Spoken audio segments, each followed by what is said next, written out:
Well, it's time to cross the channel and head into England. We'll now be talking about the English Renaissance.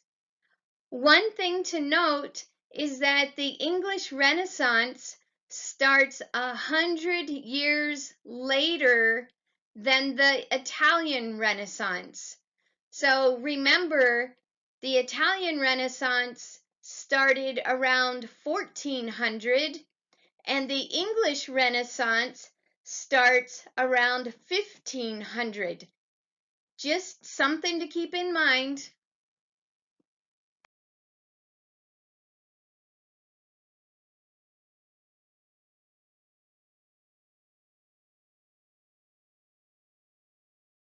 We begin the English Renaissance discussing the Tudor period. The Tudor period covers the reigns of Henry VII, Henry VIII, Edward VI, and Mary I. Now, this is a transitional period. We still see that Gothic forms dominate. We also see a gradual introduction of Italian Renaissance forms.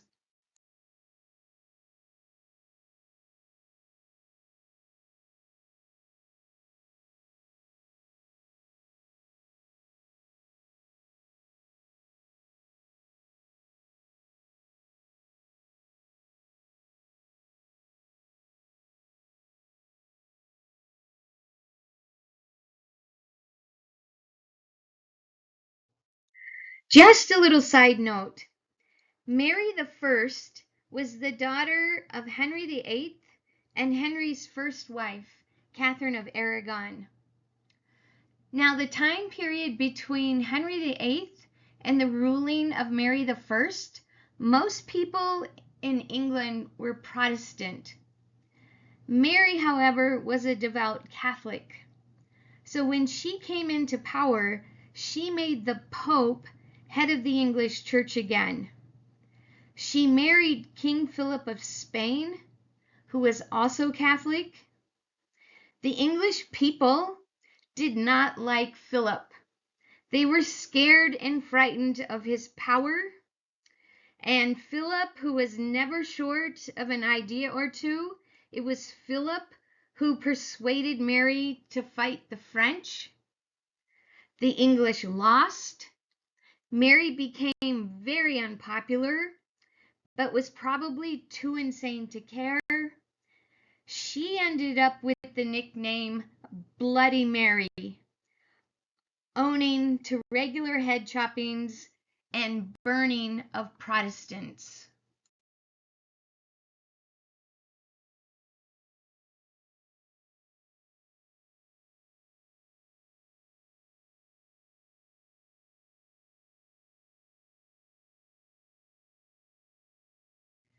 Ordinary homes in Shakespeare's time were built in the traditional way using massive wooden beams filled in with bricks. Then the bricks were usually covered with plaster and whitewash. The style is often called half timbering because up to half of the structure is timber. Another characteristic of the style is that the upper floors jut out over the street. The technique was developed to allow water to run off the upper stories rather than soaking back into the wall as would happen in a vertical wall. The street shown here is in Warwick. It's a town that is a day's walk from Stratford. It has changed very little since Shakespeare's time.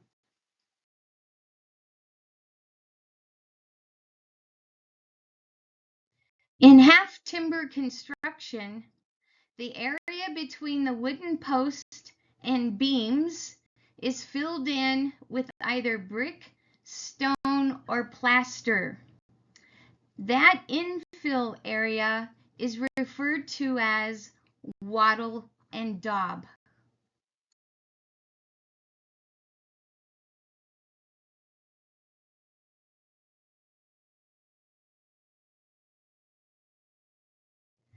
The windows during the English Renaissance were designed in the manner of those in the Gothic church, although the glass was usually limited to small rectangular or diamond-shaped panes separated by narrow strips of lead.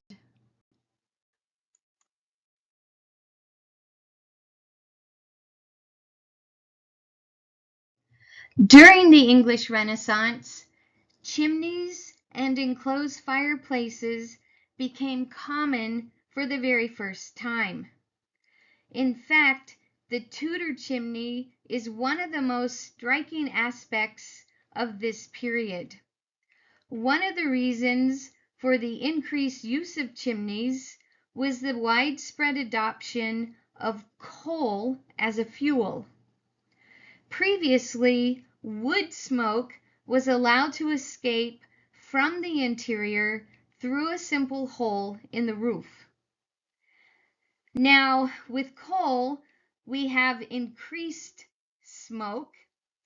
Therefore, we see the development of chimneys and flues. A flue is simply a channel in the chimney that allows smoke to escape. When we look at this slide, we see that the chimney stacks were often clustered in groups, and the individual chimney column were carved, twisted, and decorated with checkerboard patterns of different colored bricks. The structure that you are looking at in this slide is Hampton Court. And Hampton Court is home to notable leaders such as Henry VIII and his daughter Elizabeth I. The use of brick was characteristic of Tudor architecture. Now, it may seem strange, but brick was originally a luxury item. Only those at the top of the social and economic spectrum could afford to build in brick.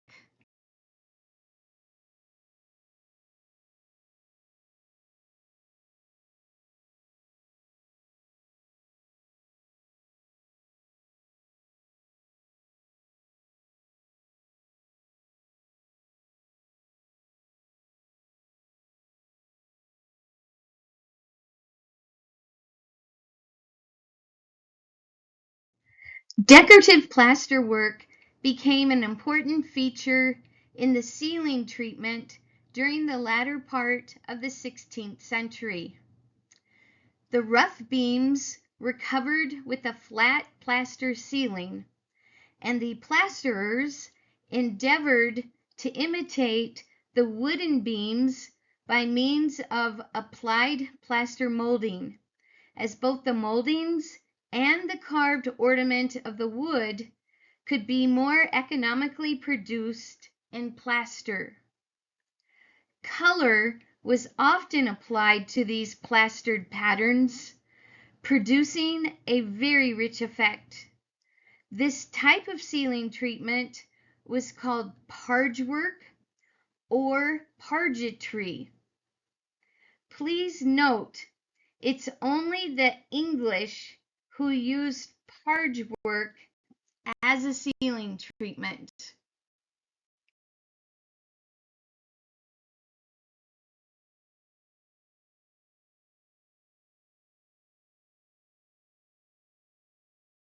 Houses, even among the wealthy, were sparsely furnished during the Tudor time period.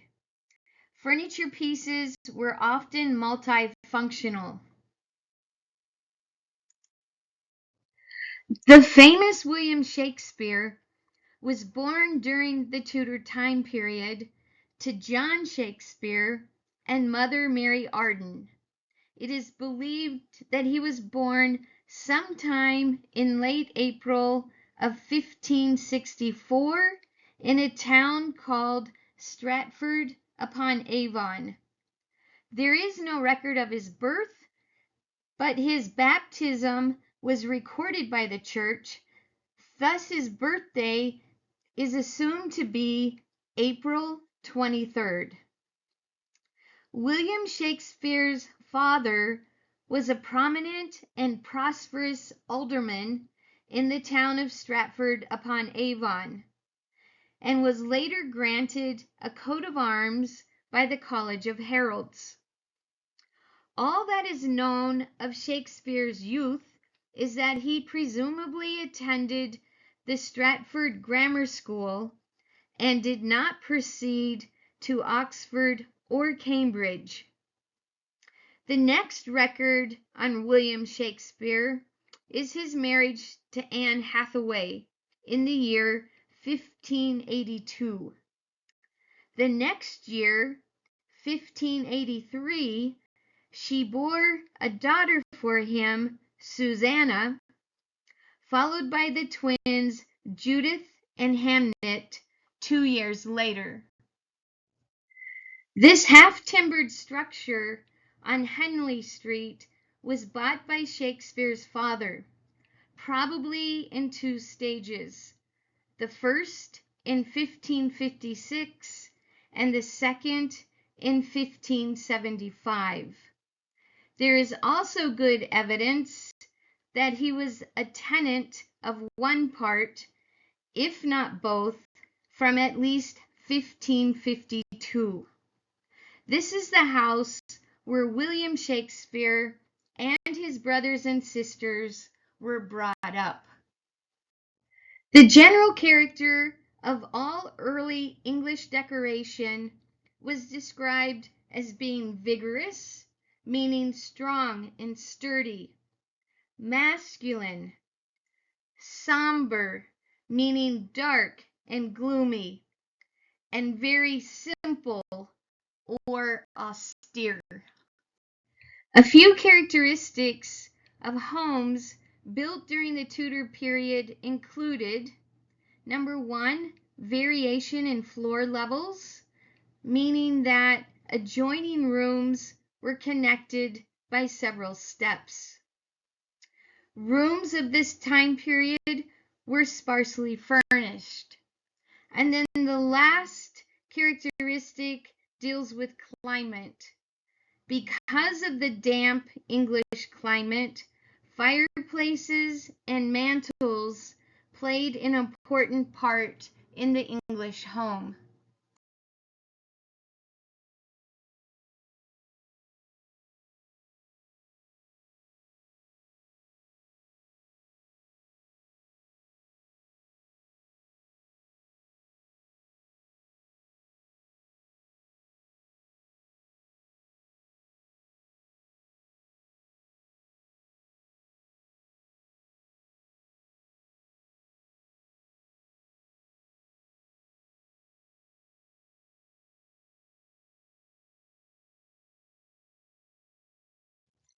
You wouldn't know it, but this chair dates to about 1525, which places it during the early English Renaissance.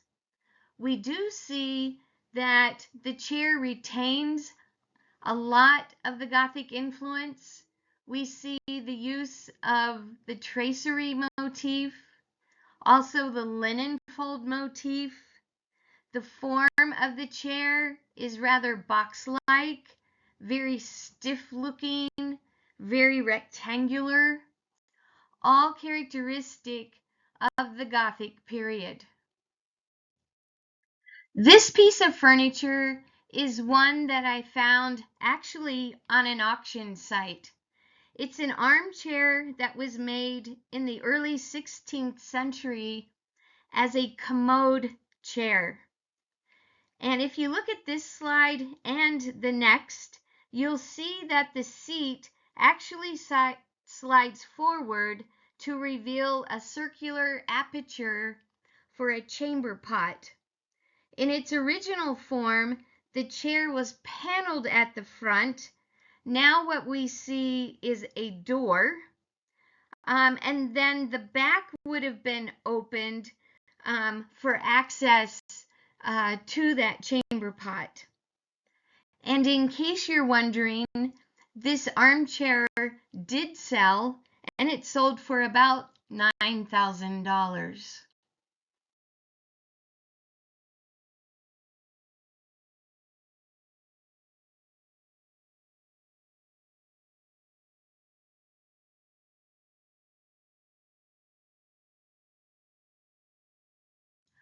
A none-such chest, like the one depicted in this slide, was very popular during the English Renaissance. This was a chest that was highly architectural in concept.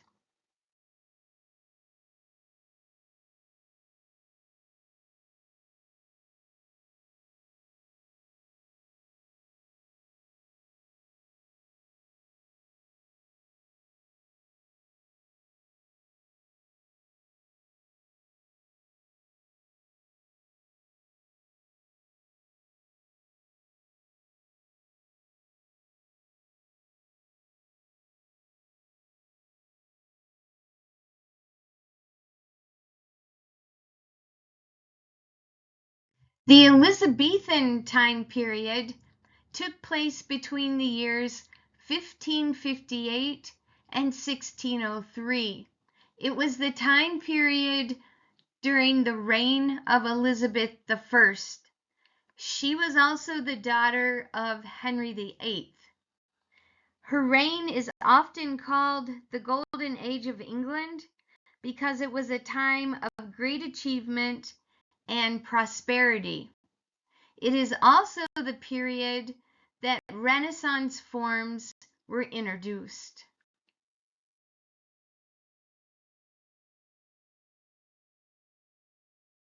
For all you shoppers, this is probably one of the very first shopping centers.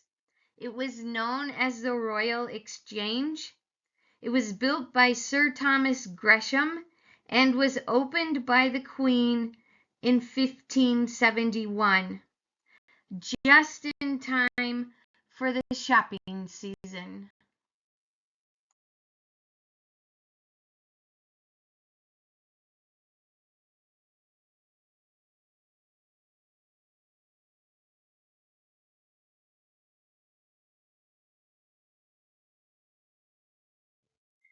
East Indian painted cotton fabrics, known as palmapores, were immensely popular in England. A palmapore was frequently decorated with a pattern known as the Tree of Life. This type of pattern consisted of interlacing branches and foliage with peacocks and various birds.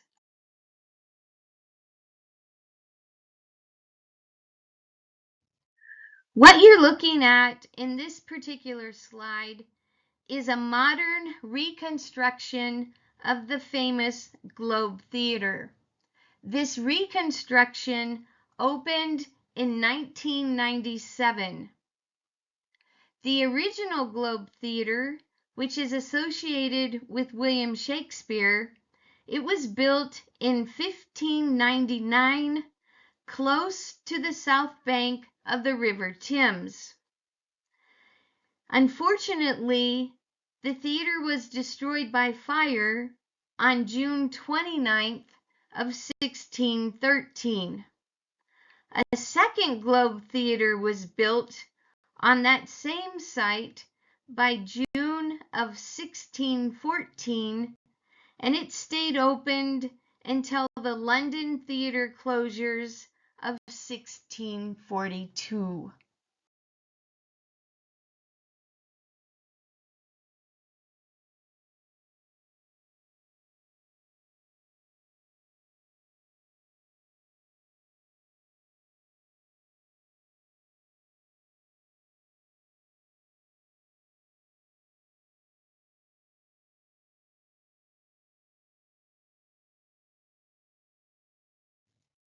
James I was the eldest son of Mary, Queen of Scots, and her second husband, Henry Stuart, Duke of Albany. Now, I want you to know that along with Alfred the Great, James is considered to have been one of the most intellectual and learned individuals ever to sit on the English or Scottish throne. Under him, much of the cultural flourishings of Elizabethan England continued. Individuals such as Sir Francis Bacon and William Shakespeare flourished during his reign. James himself was a talented scholar, writing works such as The True Law of Free Monarchy and Counterblast to Tobacco.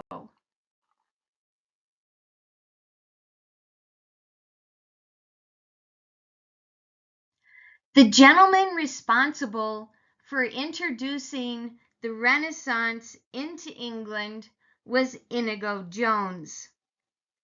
Inigo Jones studied painting and architecture in Italy through the generosity of his patron, the Earl of Pembroke. He returned to London in 1605 as Queen Anne's architect. Jones spent a long time in Italy studying the works of Andrea Palladio. It was this knowledge that made Inigo Jones a dominant figure in the English arts.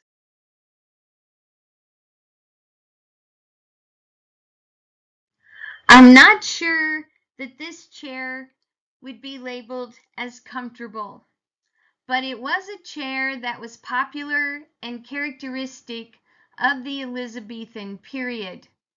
The proper term for this chair is turned. Notice that the chair is heavy in proportion. It has a triangular wooden seat, and the arms, the back, and the legs are composed of short, thick turnings, hence the turned chair.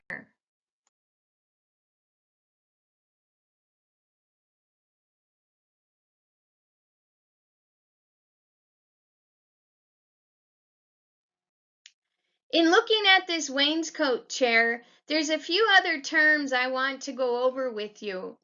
The first is the motif that you see on the back of the chair.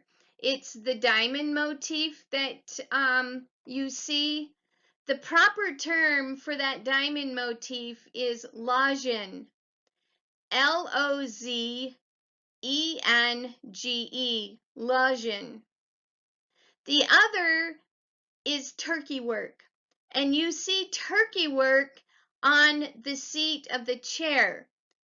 Turkey work was an imitation of Oriental fabric in which yarns were pulled through the coarse fabric, knotted, and cut.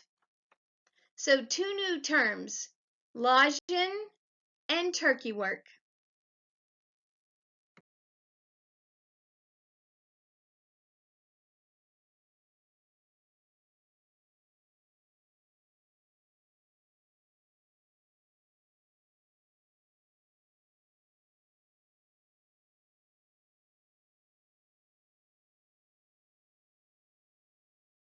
During the reign of Charles I, fully upholstered pieces of furniture were introduced. Attention to comfort was of prime importance.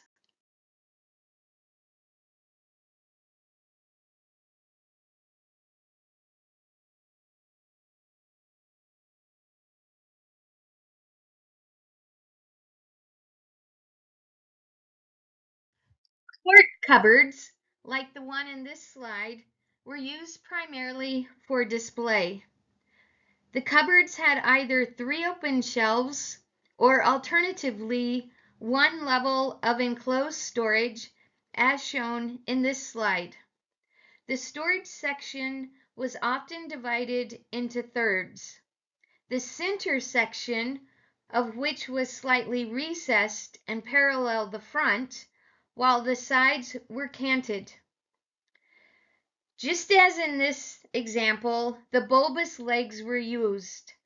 The friezes of these pieces were carved or inlaid with ornament appropriate to the period in which it was constructed.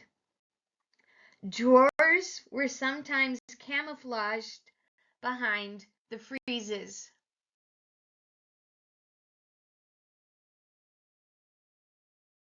This slide depicts an example of the press cupboard. In looking at the press cupboard, both the upper and lower sections are enclosed, and only the top is available for open display. The enclosed upper section is usually recessed, thus providing a narrow display area in front of its doors. By now, the main function of the cupboard has changed. It has changed from display to storage. The term press cupboard is the correct term for this form, for in the period the word press always referred to enclosed storage, whereas cupboard referred to either opened or enclosed shelves. It is also the case that press cupboards are taller and thus less, quote, court.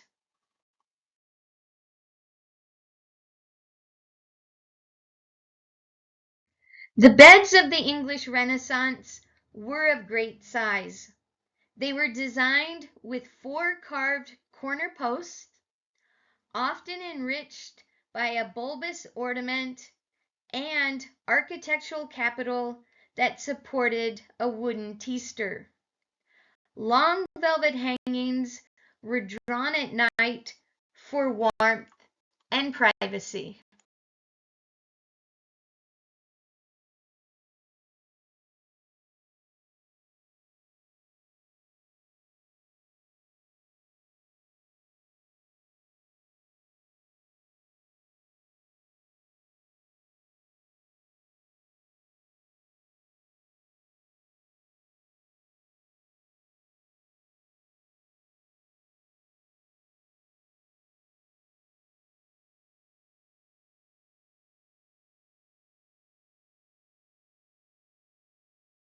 The gate leg table was a variety of the side table and introduced during the reign of James I. The gate leg table is one which allowed the drop leaf of the table to be raised, thereby enlarging the tabletop surface.